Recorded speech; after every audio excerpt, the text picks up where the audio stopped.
Nicolas, Nicolas, je vais aller travailler. Tu peux descendre? Nicolas, tu es là? Nicolas, dépêche-toi, je dois y aller.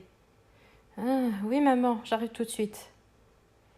Nicolas était encore plongé dans un demi-sommeil. Il était pourtant 11 heures du matin, mais c'était le mercredi, jour où il n'y avait pas école. La contrepartie était d'y aller le samedi matin, mais il appréciait beaucoup la grasse matinée offerte en plein milieu de la semaine. À 8 ans, même s'il aimait bien l'école, il adorait passer ces délicieux moments sous la couette, au chaud, au calme, et rester là à rêvasser. Il dut se faire violence pour quitter la douce chaleur de son lit. « Qu'est-ce que veut me montrer maman ?»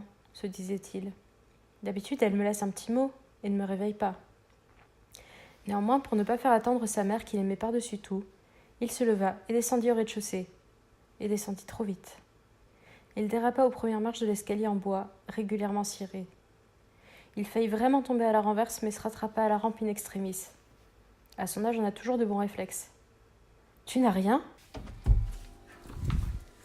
Cet escalier est une véritable patinoire. Alors fais attention à ne pas descendre aussi vite, tu m'as fait peur. Carole, la mère de Nicolas, était terrifiée pendant le court instant où elle le vit perdre l'équilibre. Comme toutes les mères, elle imaginait toujours le pire.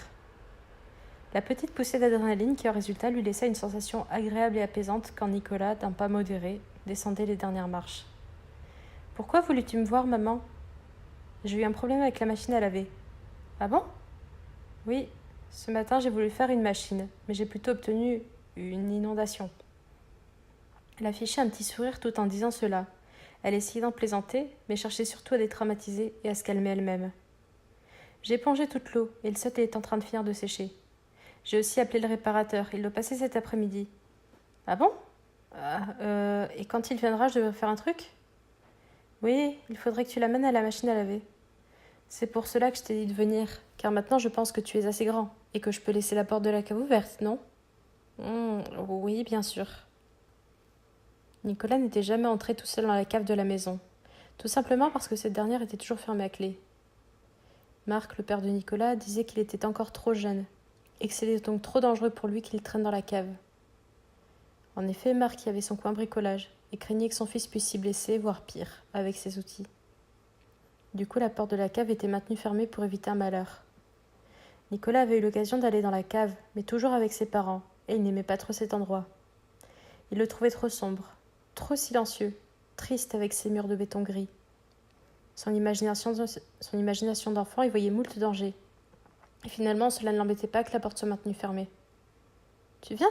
Je vais te montrer. »« Oui, maman, je te suis. » Carole et lui descendirent l'escalier en béton de la cave. Ils formaient un U, comme l'escalier qui monte à l'étage au-dessus de leur tête.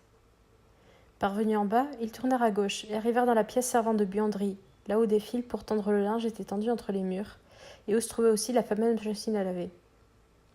On distinguait bien que quasiment toute une partie du sol autour de la machine était encore humide, mais à proprement parler, il ne restait plus d'eau au sol.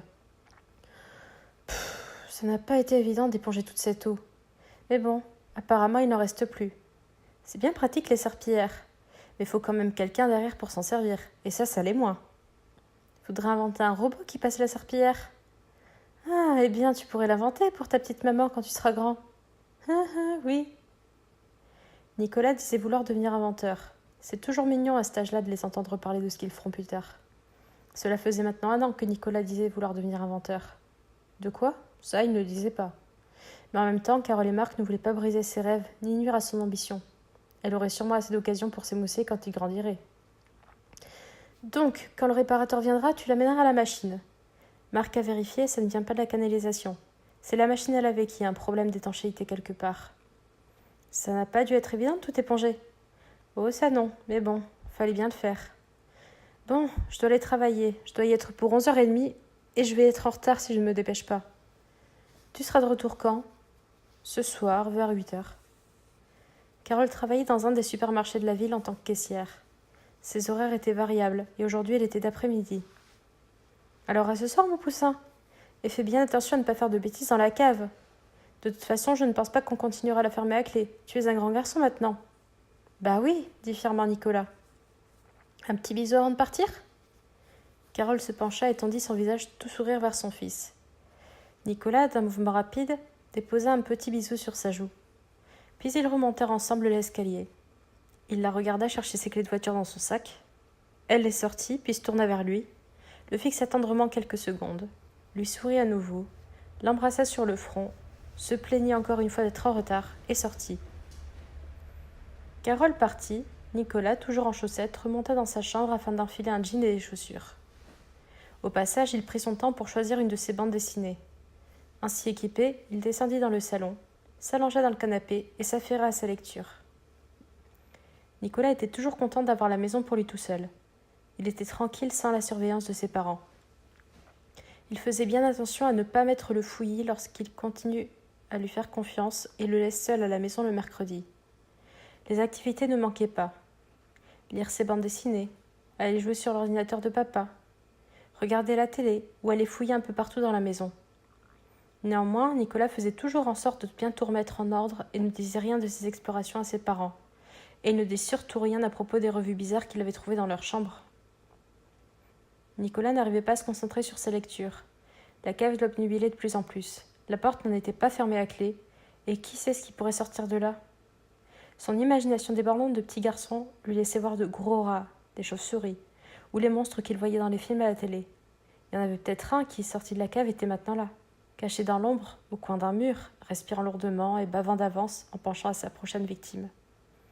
Et au moment opportun, il sortirait de sa cachette, ferait face à Nicolas en émettant un grognement sourd, en découvrant ses dents pointues, encore rougies de sang, la bave coulant par de longs filets de sa gueule.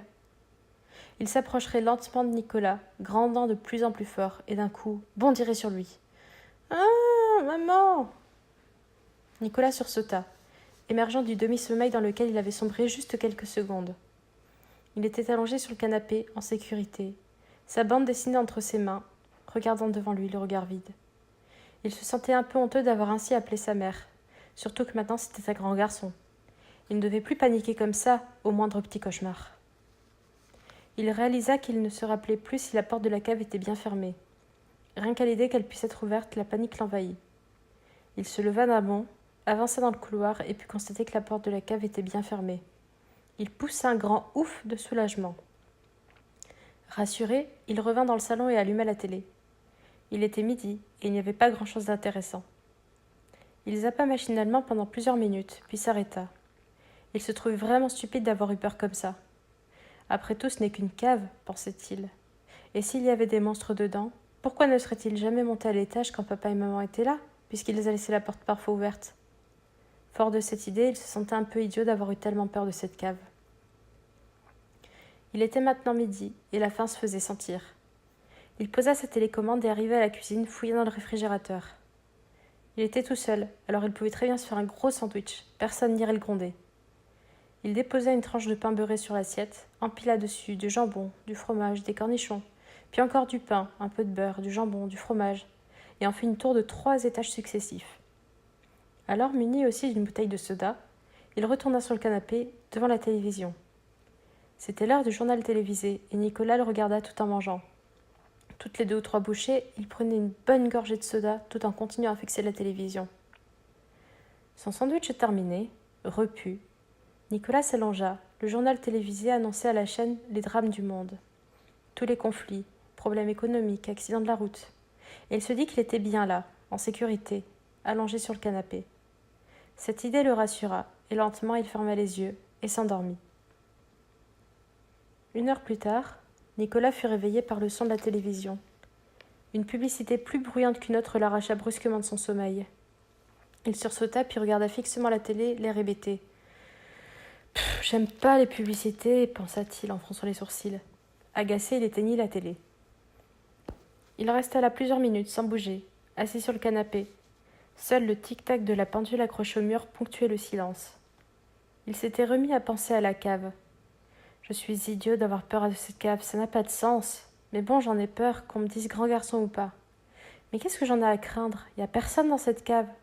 Le seul danger, ce sont les outils de papa, et je sais bien qu'il ne faut pas y toucher. C'est quand même la seule partie de la maison que j'ai pas encore explorée, il doit bien avoir des choses à découvrir. Et s'il y avait un monstre dans cette cave, il serait venu me chercher depuis longtemps. Nicolas se leva en prenant son temps. Il continuait juste à se diriger vers la porte de la cave quand il se dit « je jouerais bien aux jeux vidéo avant, finalement. » Nicolas, qui avait peur, repartit donc jouer aux jeux vidéo dans le salon. Mais il n'était pas intéressé par sa partie et continuait de penser à la cave et à l'exploration qu'il pourrait y faire, tandis que sa peur continuait de lui dicter de ne pas y aller. Au bout d'un quart d'heure, s'apercevant que sa partie l'intéressait à peine, il éteignit la console et resta là, comme auparavant, assis sur le canapé, accompagné du son de la pendule accrochée au mur. « Bon allez, j'y vais !» Nicolas se leva d'un bond du canapé, se dirigea d'un pas ferme vers la porte de la cave et, en la voyant, fut paralysé par la peur. La porte, qui, au moment où il était allé chercher son sandwich, était fermée, était maintenant entr'ouverte. Il s'arrêta net, ne bougea pas d'un millimètre. Les muscles tendus, il tremblait légèrement, comme sur le point d'exploser.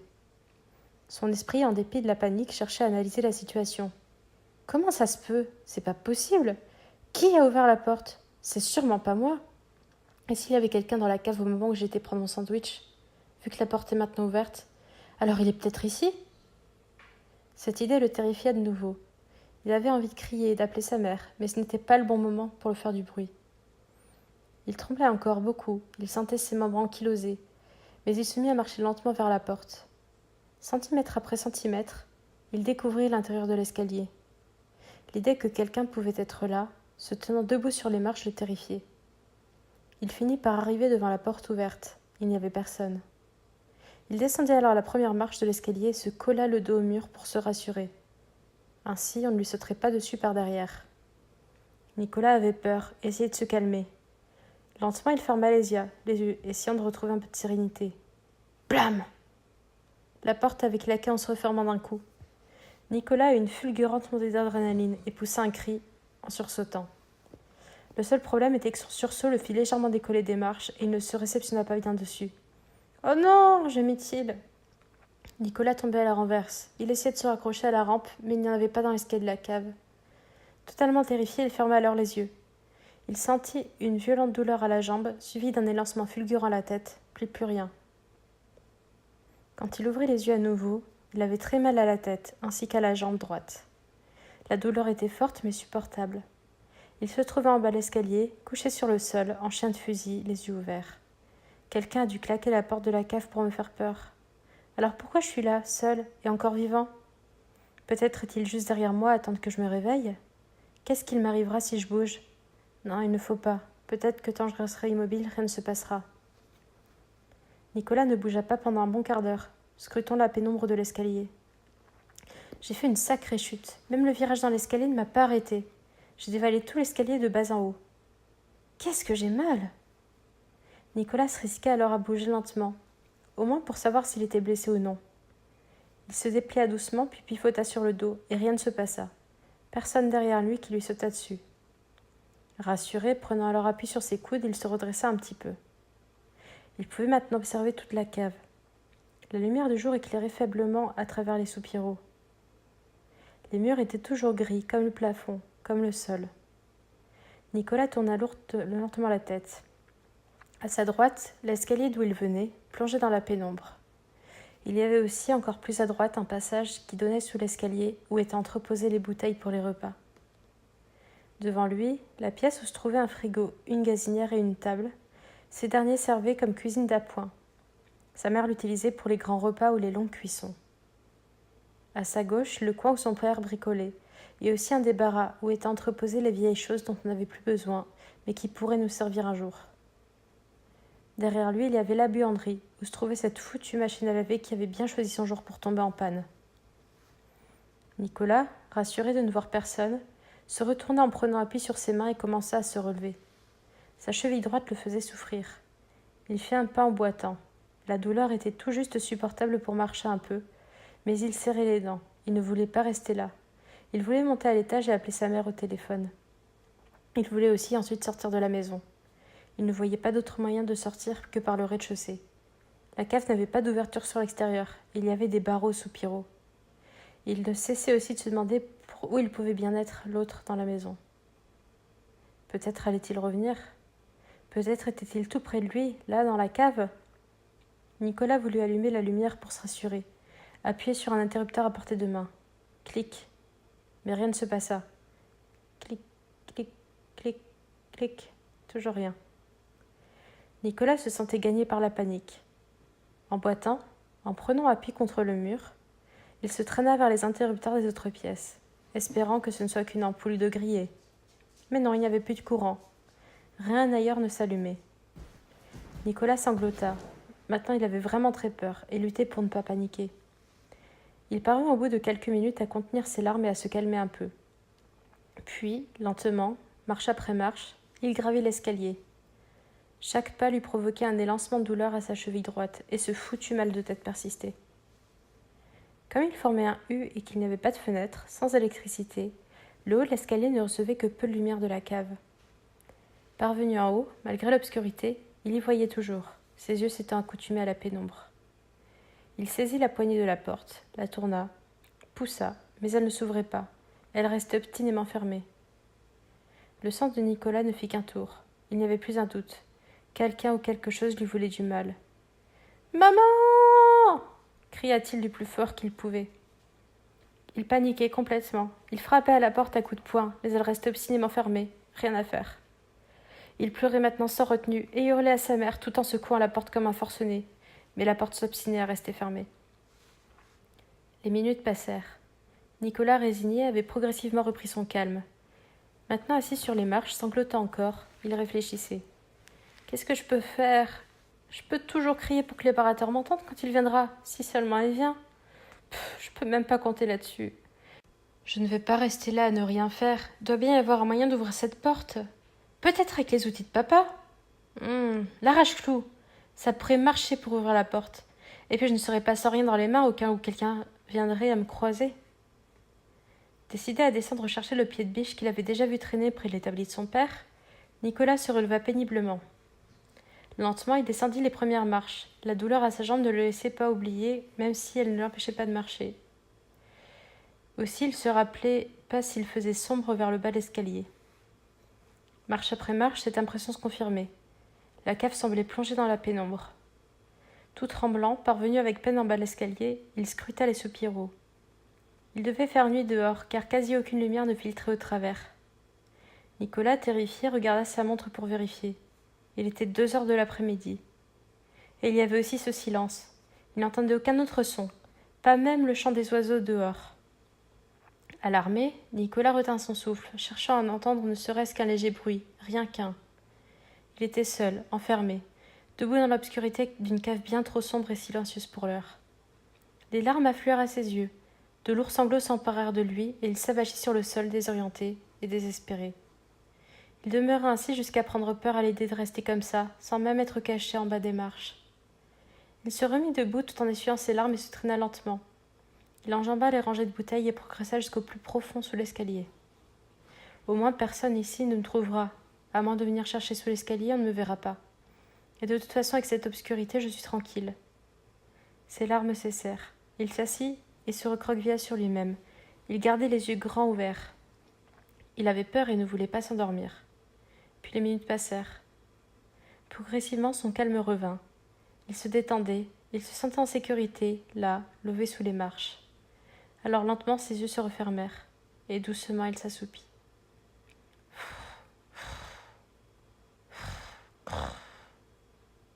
Son nez frémit quelque peu. Ses paupières s'entr'ouvrirent, encore engluées dans un demi-sommeil. Il tendit l'oreille.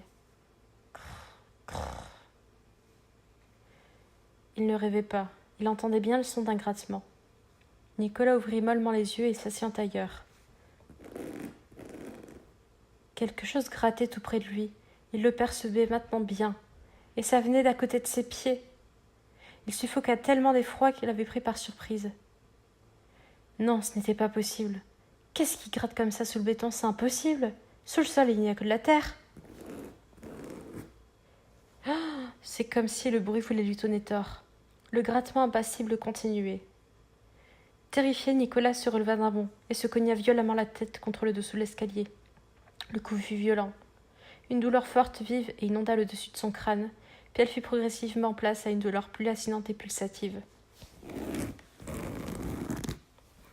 Nicolas, oubliant sa douleur, ouvrit brusquement les yeux et regarda devant ses pieds, là d'où venait le son. Le béton se craquela, sur une petite surface, puis des morceaux s'en détachèrent. La partie du béton déjà bien craquelée se brisa. Maintenant, il pouvait discerner dans la pénombre un petit trou dans le sol. Nicolas, terrorisé, ne bougeait pas. Comme une obsession, il se demandait ce qui allait bien pouvoir sortir de ce petit trou. Le béton se rompit sur une plus grande surface. Une forme noire, poilue, émergea du trou. Il lui sembla aussi discerner des griffes. Tout d'un coup, une petite espèce de gros bras velu et noir sortit du trou. Immobile quelques secondes, il s'agita subitement dans tous les sens, cherchant visiblement à gripper quelque chose. Nicolas, les yeux grands ouverts, ne bougeait plus. Il ne pensait plus. La terreur l'envahissait. Puis les 2 bras sortirent. Nicolas, comme devenu fou, se mit à geindre et à frapper du poing contre le mur en brique derrière lui, tout en continuant à fixer le trou et ce qui en sortait. Les 2 bras repliés tâtaient le sol tout autour. Nicolas continuait à battre le mur du poing, d'un rythme régulier, très fort, se blessant à la main jusqu'au sang. Il ne sentait pas la douleur. Son esprit, sa raison avaient déjà fui. D'un coup, Nicolas se tut. Ce qu'il réalisa le fit subitement émerger de sa torpeur. Cette fois-ci, c'est la tête qui va sortir. C'est la tête de cette chose qui va sortir. Oh non, je veux m'enfuir, je veux partir, à l'aide! Nicolas n'eut pas le temps de réagir que la tête surgit du trou. Une tête poilue, noire, comme le reste du corps qui dépassait. Elle lui ressembla à une tête de chien, avec une gueule prominente, bien 3 fois plus grosse qu'à la normale. La chose se tordit brusquement, le cou en direction de Nicolas, et le fusillait du regard. Ses yeux jaunes sales ressortaient sur son pelage noir. Il se mit à grogner comme un chien prêt à mordre. « Maman !» Nicolas hurla, et tout d'un coup un éclair de lucidité le traversant. Il bondit pour sortir de sous l'escalier, puis courut, renversant les bouteilles au passage. Il vira tout de suite à droite, gravit à toute allure les marches de l'escalier, se jeta sur la porte, saisit la poignée à 2 mains pour essayer de l'ouvrir. Mais malgré son acharnement, elle résistait. Totalement pris de panique, il se plaqua contre la porte, hurla à l'aide, tambourina la porte de ses 2 poings le plus fort qu'il pouvait, mais en vain. Finalement épuisé, renonçant à hurler et cognant plus encore, Nicolas, désespéré et en pleurs, s'avachit sur les marches. Il crut subtilement entendre un son. Il se tut sur le champ, oreilles grandes ouvertes. Puis le silence qui fit place. Il espérait entendre la voix de quelqu'un derrière la porte, mais plus rien, aucun son, à part un bruit de verre brisé dans la cave. Ce qu'il réalisa immédiatement l'épouvanta. La chose devait maintenant se trouver dans les débris des bouteilles qu'il avait cassées en s'enfuyant. Elle était sortie du trou. Et il était à sa merci, coincé, en haut de l'escalier. Il n'y avait pas un instant à perdre. Nicolas dévala l'escalier en trombe. Survenu aux dernières marches, il entrevit à sa gauche apparaître une patte de la bête, grosse et velue. La bête allait l'attraper en bas de l'escalier. Peut-être que s'il virait à droite, il pourrait peut-être passer in extremis. À la dernière marche, Nicolas saisit le bord du mur à sa droite et effectua un quart de tour extrêmement rapide. Il sentit le souffle fétide de la bête, mais sans s'arrêter, il se précipita jusqu'au fond de la pièce où se trouvait la gazinière, et s'arrêta net, ne pouvant aller plus loin. Et maintenant, je fais quoi? J'ai un peu plus de place que dans l'escalier, mais je suis toujours coincée. Je ne peux rien faire, je suis perdue. Maman, non! Nicolas, tout tremblant, les yeux mi-clos, se retourna lentement et recula de quelques pas en apercevant la bête. Elle se tenait debout à l'entrée de la pièce. Elle était énorme, grosse, ventre bombé. Elle se tenait recourbée et touchait presque du plafond. Sa gueule était entr'ouverte, monstrueusement démesurée par rapport à sa tête. Ses yeux jaunes sales fixaient sans bouger Nicolas. La bête restait là sans bouger. Son regard semblait lui dire « Je vais te bouffer, je vais te dévorer entièrement, lentement, et je vais te savourer. Tu vas souffrir et beugler de mourir dans ma gueule. Tu vas pisser le sang et je me ferai un plaisir de tout lécher. J'aime pas gâcher. » Affolé, à la recherche désespérée d'une échappatoire, Nicolas se retourna, faisant face à la gazinière. Ouf! D'énormes flammes bleues d'au moins 1 mètre jaillirent des brûleurs. Nicolas, désemparé, recula de quelques pas. La chaleur des flammes inondait son visage. N'ayant d'autre choix que de faire face à la bête, il se retourna. Celle-ci avait commencé à avancer, mais si lentement que Nicolas pensa que son poids devait l'empêcher de se mouvoir vite, ou alors qu'elle prenait son temps. Nicolas transpirait à grosses gouttes. Désemparé, il regardait, yeux écarquillés, la bête avancer vers lui. À quoi bon bouger? Pour aller où? Pourquoi faire? Où fuir? Qu'est-ce que je peux faire contre une chose pareille ? Puis une idée déboula subitement dans son esprit. Pourquoi finalement ne pas se servir du pied de biche qui se trouvait dans le coin bricolage de son père ? Il pourrait sûrement tuer la bête, mais au tout du moins lui faire mal et peut-être la faire fuir. De toute façon, pour l'heure, il n'avait pas d'autres idées. Brusquement, Nicolas se rua vers la sortie de la pièce. Il plissa les yeux car l'impulsion que demanda sa course déclencha un éclair de douleur à sa cheville droite. Manquant de place, il frôla le corps massif de la bête et sentit le contact rage des poils de sa fourrure, mais aussi de ses griffes pointues qui pénétrèrent son cuir chevelu. La douleur fut atroce et il s'arracha et s'ajouta en prime à son mal de tête qui persistait. N'arrêtant pas sa course pour autant, la peau de son cuir chevelu se déchira, le libérant d'un coup de patte que la bête lui avait asséné. La douleur était insupportable, elle pulsait, il la ressentait partout dans le haut de son crâne. Il courut jusqu'au bricolage de son père, mais ne voyait pas le pied de biche. Paniqua, il fouilla partout sur l'établi, mais rien. Il se retourna et l'effroi s'empara de lui quand la bête se trouvait à quelques mètres de lui. Pensant soudain à chercher sous l'établi, il se baissa et découvrit un carton duquel dépachait l'arrache-clou. Sans hésiter, il empoigna le carton et le tira vers lui. Saisit le pied de biche, se retourna de suite. La bête se tenait maintenant à 2 mètres de lui. Elle s'arrêtait net quand Nicolas lui fit de nouveau face. Pris comme d'une rage de désespoir, Nicolas hurla, brandit l'arrache-clou, effectua un mouvement ample et circulaire et le pied de biche vint s'écraser sur le côté droit du bassin de la bête. On entendit un grand crac. Des petits éclats de bois volèrent en tous sens. Une moitié du pied de biche tomba au sol, l'autre resta encore dans les mains de Nicolas qui se tenait debout pétrifié, ne comprenant plus rien à ce qui se passait. Ces genres de trucs ne sont pas en bois, j'en suis sûre, c'est pas possible. Après la gazinière, l'arrache-clou, je deviens fou, j'en peux plus. Il se rendit subitement compte d'un bourdonnement dans ses oreilles plutôt léger, comme si des abeilles volaient au loin autour de lui. Le mal de tête, quant à lui, était toujours très fort, quasi insupportable. Dans un sursaut désespéré, Nicolas se mit à courir, contourna la bête et se précipita vers la buanderie, là où il n'avait pas encore été, espérant sans y croire y trouver une échappatoire. Il courut jusqu'au fond de la pièce en dessous du suppurail, si désespérément scellé par les barreaux. Le bourdonnement dans ses oreilles se faisait de plus en plus fort, de plus en plus présent. Bang, bang. Nicolas sursauta. Il se tourna vers l'endroit d'où provenait le son. La machine, elle avait bougé. Elle se basculait d'un côté à l'autre, et ainsi se déplaçait.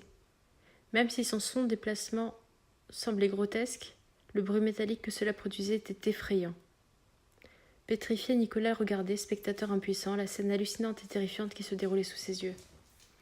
Bang, bang, bang, bang, bang, bang. La bête se tenait à l'entrée de la pièce. La machine à laver vint se placer derrière elle, bloquant ainsi l'entrée. Ce coup-ci, Nicolas comprit qu'il ne pourrait pas s'échapper, qu'il ne pourrait plus rien faire pour éviter la fin inéluctable. La bête émit un grognement, comme un chien avant d'attaquer. Elle s'approcha lentement de Nicolas, qui restait figé, désespéré, paralysé par la peur et l'idée de sa propre mort. Le grognement de la bête se fit plus fort, arrivait tout près de Nicolas.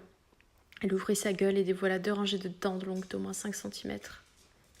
Elle regardait fixement le visage de Nicolas. De sa gueule ouverte coulait un filet de bave, sa langue pendouillée. Le monstre bavait devant son repas. Les bourdonnements devenaient insupportables. Il n'entendait plus que ça. On aurait dit qu'il avait 2 essaims d'abeilles à la place des oreilles. Le mal de tête devenait si fort qu'il avait envie de hurler pour se libérer de la douleur. Et la bête se pencha sur lui. La dernière image qu'il vit fut l'intérieur de sa gueule. Le dernier son qu'il entendit fut le grand crac que firent les os de son crâne pris sous les dents de la bête. Il ne sentit aucune douleur supplémentaire. De toute façon, elle était déjà insupportable. Le bourdonnement continuait, et tout se mit à tourner vite, de plus en plus vite. Le bourdonnement était maintenant complètement assourdissant, et tout tournait, encore, et puis plus rien. Carole rentra de son travail le soir, à 8h comme prévu. « Nicolas !» Pas de réponse. « Nicolas !» Toujours rien. Carole monta à l'étage, mais son fils ne s'y trouvant pas, elle décida d'aller voir à la cave. Tiens, la porte de la cave est entr'ouverte. C'est vrai qu'elle ferme mal quand elle n'est pas fermée à clé. J'espère que Nicolas n'a pas pris peur. En plus, comme par-dessus le marché, elle claque à cause des courants d'air de la maison. Elle alluma la lumière de l'escalier et descendit. Arrivée à mi-parcours, elle hurla. Elle hurla si fort qu'on l'entendit dans tout le pâté de maison. Nicolas gisait, étendu en bas de l'escalier, bras et jambes écartés, yeux écarquillés, sa langue pendant grotesquement hors de sa bouche. De son petit nez coulaient 2 filets de sang qui avaient coagulé et formé 2 petites flaques sur le chol de chaque côté de sa tête. L'analyse du corps révéla que Nicolas était tombé dans l'escalier. Il s'était cassé la cheville droite, mais avait surtout écopé d'une hémorragie cérébrale. Il ne s'était donc jamais relevé après sa chute dans l'escalier et était resté dans le coma, jusqu'à sa mort qui survint peu après.